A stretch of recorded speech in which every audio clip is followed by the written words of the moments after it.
Hospital Secunderabad సుఖీభవకు తిరిగి స్వాగతం. మోకాళ్ళ నొప్పులతో బాధపడుతున్నప్పుడు ఉపశమనం కోసం మనలో చాలా మంది పెయిన్ కిల్లర్లు వాడుతూ ఉంటారు. తైలమర్ధనలు చేస్తూ ఉంటారు, ఆకుపసర్లు పూస్తూ ఉంటారు, కాపడాలు పెడుతూ ఉంటారు. అయినా కూడా కొంతమందికి మోకాళ్ళలో నొప్పులు పోటెత్తుతూనే ఉంటాయి. వేధించే మోకాళ్ళ నొప్పుల నుంచి ఉపశమనం కోసం ఏం చేయాలో, ఎలాంటి జాగ్రత్తలు తీసుకోవాలో ఇప్పుడు తెలుసుకుందాం.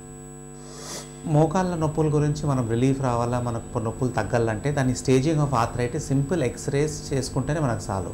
ఎర్లీ స్టేజెస్లో అయితే ఫిజియోథెరపీ చెప్తాము, వెయిట్ లాస్ చెప్తాము, కింద కూర్చుండేది మెట్లెక్కేది. ఇప్పుడు కింద కూర్చొని మెట్లెక్కినప్పుడే మనకు మోకాళ్ళ మీద స్ట్రెయిన్ ఎక్కువ పడుతుంది.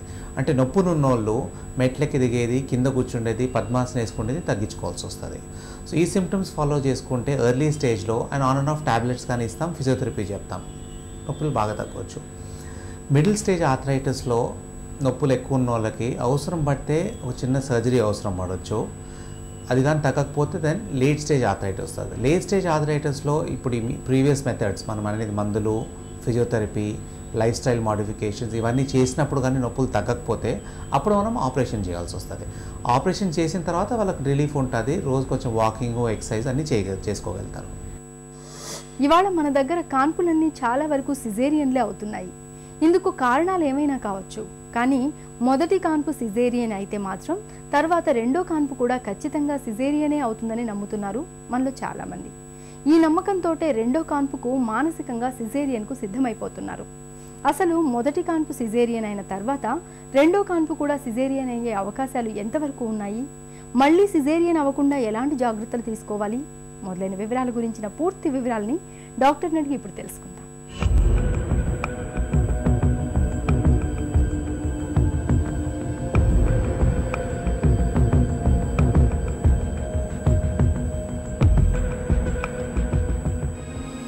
సిజేరియన్ చేయాల్సిన పరిస్థితులు ఎప్పుడు ఎదురవుతాయి? నార్మల్ డెలివరీ అయిన వాళ్ళలో బ్లీడింగ్ అనేది తక్కువగా ఉంటుంది, తొందరగా రికవర్ అవుతారు, ఇన్ఫెక్షన్ ఛాన్సెస్ తక్కువగా ఉంటాయి, వాళ్ళు హాస్పిటల్లో ఎక్కువ రోజులు ఉండవలసిన అవసరం ఉండదు. మరి పుట్టే శిశువుకు కూడా ఊపిరితిత్తులు అనేది మంచిగా మెచ్యూర్ అవుతాయి నార్మల్ డెలివరీ అయిన వాళ్ళలో. పుట్టే శిశువులో ముందు డెలివరీ కంటే ముందు ఊపిరితిత్తుల్లో అంతా ఉమ్ము నీరు ఉంటుంది. నార్మల్ డెలివరీ అప్పుడు ఏమైపోతుందంటే ఈ ఉమ్ము నీరు అనేది ఊపిరితిత్తుల్లో నుంచి స్క్వీజ్ అయిపోయి బయటికి వచ్చేస్తుంది. సో వాళ్ళకి శ్వాస, రెస్పిరేటరీ డిఫికల్టీస్ అనేవి బాగా తక్కువగా ఉంటాయి. సిజేరియన్ అయిన శిశువులలో ఈ అడ్వాంటేజ్ అనేది ఉండదు, ఎందుకంటే సిజేరియన్లో ఆ స్క్వీజింగ్ అనేది ఉండదు. కాబట్టి ఊపిరితిత్తుల్లో కొన్నిసార్లు నీరు మిగిలిపోయి ట్రాన్సియంట్ టెకిప్నియా ఆఫ్ న్యూ బార్న్, అంటే ఊపిరితిత్తుల్లో శ్వాస తీసుకోనికే ఇబ్బంది అయ్యే ప్రాబ్లం అయ్యే ఛాన్స్ ఎక్కువగా ఉంటుంది. సో నార్మల్ డెలివరీ చేసిన వాళ్ళలో ఇలాంటి ప్రాబ్లమ్స్ ఉండవు. ముందు సిజేరియన్ అయిన వాళ్ళలో నార్మల్ డెలివరీకి ట్రై చేసేటప్పుడు మనకి కొన్ని పరిస్థితుల్లో తప్పకుండా సిజేరియన్ చేయవలసి వస్తుంది అనమాట. ఇది ఎలాంటిదంటే, సపోజ్ లేబర్ అనేది సరిగా ప్రోగ్రెస్ అవ్వట్లేదు అనుకోండి, అంటే ఈ గర్భసంచి ముఖద్వారం సరిగ్గా తెరుచుకోకుండా చాలా టైం అయిపోతుందంటే, లేదా శిశువుకి ఏదైనా స్ట్రెస్ అయిపోయి, అంటే ఆక్సిజన్ అనేది తక్కువగా రీచ్ అవుతుంది, శిశువు హార్ట్ బీట్ తగ్గిపోతున్నా కానీ, లేదా మనకి ఏదైనా డౌట్ ఉన్నా కానీ ఈ ముందున్న గాయము విచ్చుకుపోతుంది లేదా టేర్ అవుతుంది అనే ఏదైనా భయం ఉంటే కనుక ఇలాంటి పరిస్థితుల్లో ఇంకా సిజేరియన్ తప్పదు ఈ స్త్రీలలో. ఒకసారి సిజేరియన్ అయితే తర్వాతి కాన్పు కూడా సిజేరియన్ అవుతుందా?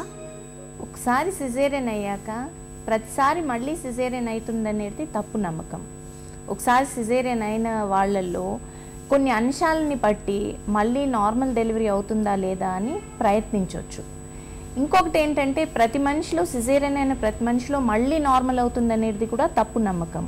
సో కొన్ని ఫ్యాక్టర్స్ అసెస్ చేసి ఎవరికి నార్మల్ కాగలుగుతుంది, ఎవరికి మళ్ళీ సిజేరియన్ కాగలుగుతుంది అనేది మనం చూడాలి.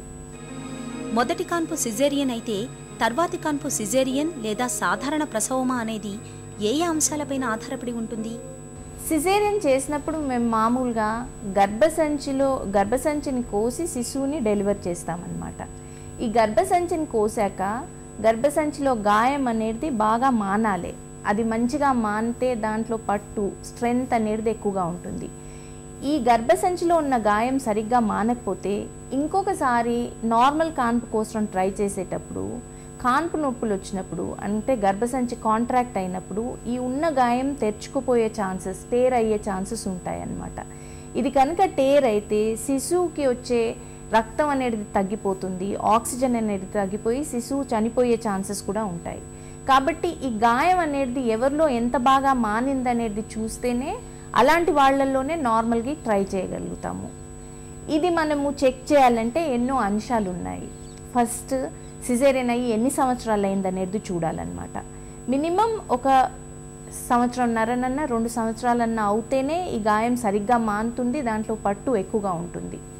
సిజేరియన్ మరి ఏ కారణానికి చేశారనేది కూడా చూడాలి. కెఫెలోపెల్విక్ డిస్ప్రపోర్షన్ అంటే స్త్రీలో అసలు తన డెలివరీ రూట్ మార్గమే సరిగ్గా లేకపోతే మళ్ళీ తనకు నార్మల్ అయ్యే ఛాన్సెస్ తక్కువగా ఉంటాయి.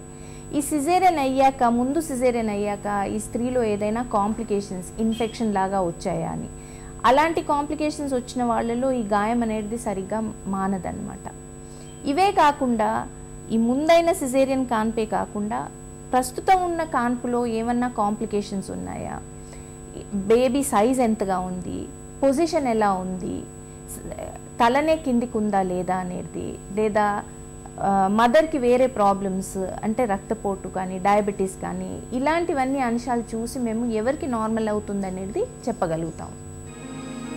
2 కాన్పులు సిజేరియన్ అయితే సమస్యలు ఏమైనా ఉంటాయా? 2 కాన్పులు సిజేరియన్ అయితే 2 గాయాలు ఉంటాయి గర్భసంచిలో. 2 గాయాలు ఉంటే దాంట్లో వీక్నెస్ ఎక్కువగా ఉంటుంది. కాబట్టి ఇలాంటి వాళ్ళలో నార్మల్కి ట్రై చేయకూడదు. ఇలాంటి వాళ్ళలో యూరినరీ బ్లాడర్ అంటే మూత్రసంచి కూడా గర్భసంచికి బాగా దగ్గరలో అడ్హెరెంట్గా ఉంటుందన్నమాట. ఈ గర్భసంచిలో ఉన్న గాయం ఒకవేళ విచ్చుకుపోతే, టేర్ అయిపోతే కనుక మూత్రం సంచిలోకి స్ప్రెడ్ అయ్యే ఛాన్స్ ఎక్కువగా ఉంటుంది. కాబట్టి 2 సిజేరియన్స్ అయిన వాళ్ళలో నార్మల్ డెలివరీ కోసం మేము ట్రై చేయము.